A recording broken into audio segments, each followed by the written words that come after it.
Доколку партиите не променат ништо, на следните избори нема да излезат ниту половина од гласачите, велат последно спроведените анкети.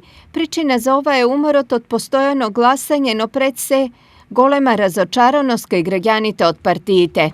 За кого да гласам? Од се сум разочаран. Од сите. Од сите.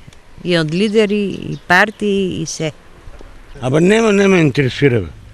Ни лидери, ни мидери. Разочараноста води кон демократска пасивност која се именува и како тивок бојкот. Па не баш. Далеко излезете? Не изгледам. И за не гласам ни за едните и за другите. Важно лично сакам да поништо. Никој не води сметка за народот. Народот е гласачка машина. Гласачка машина за излезе некој да дискутира народот. Кој го народ питал? Никој.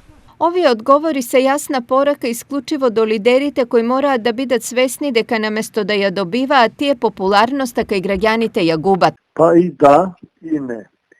Бидејќи јас не се сеќавам дека на било кои парламентарни или други генерални избори овој број, овој процент на неопределени гласачи бил мал.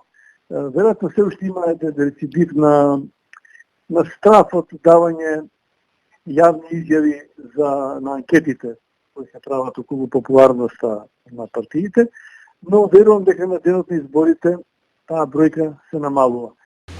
Клучните моменти на кои политичарите губат се непринципиелноста, преголемите ветувања, секогаш присутните корупцијски афери и најмногу лошата економска состојба. Во ваков случај прашањето е кој треба попрво да преземе нешто, граѓаните да ја земат метлата или таа повторно да се остави на политичарите. Па не знам на кој друг начин граѓаните би имале некаква поактивна улога, освен на денот на изборите.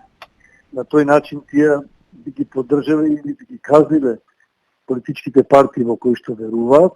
Се останатото е преку действување на граѓански невладини организации, кои што можат да влијаат врз политиките на партиите, но не мора да се пресуди. Третата опција се разбира се протести и штрајкови, зависи до кој степен се подготвени граѓаните да го прават тоа, но тоа не е секогаш најсреќното решение.